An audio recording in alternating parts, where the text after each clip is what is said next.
السلام علیکم ورحمۃ اللہ وبرکاتہ۔ امید کرتا ہوں میرے تمام دوست احباب شاگردان کرام خیر و عافیت سے ہوں گے۔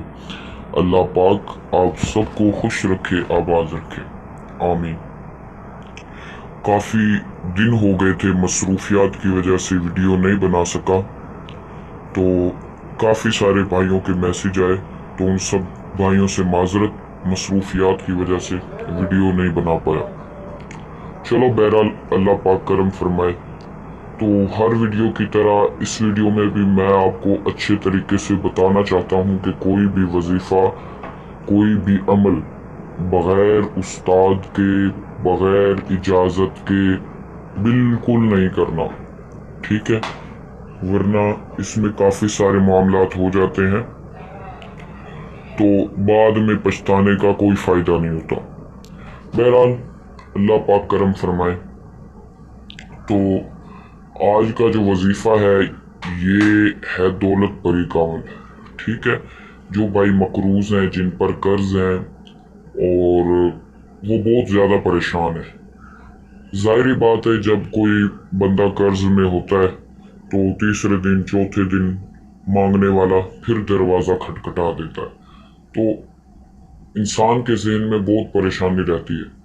تو جب آپ کا کوئی بھی ظاہری اسباب پیدا نہ ہو رہے ہوں دولت کے حوالے سے، قرض کے حوالے سے، تو اس وقت یہ عمل آپ نے کرنا ہے۔ انشاءاللہ اللہ کے کرم سے آپ کے قرض بھی اتریں گے، یہ غیبی طور پر مخلوق آپ کے تابع ہو جائے گی، قرض بھی اتریں گے، اور انشاءاللہ غیب سے ضروریات پوری ہوتی رہیں گی۔ عمل کی طرف آگے بڑھتے ہیں۔ تو عمل کچھ اس طرح سے ہے کہ سب سے پہلے آپ نے نمازوں کی پابندی شروع کر دینی، ٹھیک ہے؟ سب سے پہلے آپ نے توبہ کر کے نمازوں کی پابندی کرنی ہے، ٹھیک ہے؟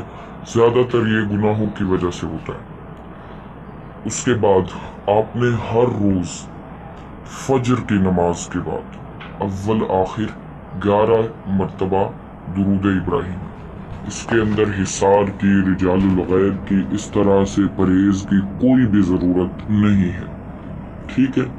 کوئی بھی اس طرح کی ضرورت نہیں ہے۔ تو اول آخر 11 مرتبہ درود شریف، اس کے بعد آپ نے سب سے پہلے سورہ یاسین پڑھنی ہے، ٹھیک ہے؟ اور ہر مبین پر 77 مرتبہ 77 ٹائم آپ نے ان اللہ یرزق من یشاء بغیر حساب، ان اللہ یرزق من یشاء بغیر حساب، اس طرح ہر مبین پر۔ سورہ یاسین میں 7 مبین ہیں، اور آپ نے ہر مبین پر اسی طرح سے پڑھنا ہے۔ انشاءاللہ کچھ ہی دنوں میں آپ کے حالات بدل جائیں گے۔ سورہ یاسین پڑھنے کے بعد اپنے لیے دعا کریں، ٹھیک ہے؟ کسی کے لیے بھی اپنے دل میں بغض، عداوت بالکل نہ رکھیں، بلکہ اللہ کی رضا کے لیے معاف کر دیں۔ جزاک اللہ خیرہ۔ عمل کریں اور مجھے دعائیں دیں۔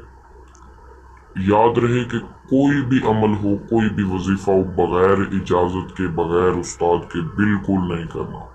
بہرحال اللہ حافظ، دعا میں یاد رکھیں۔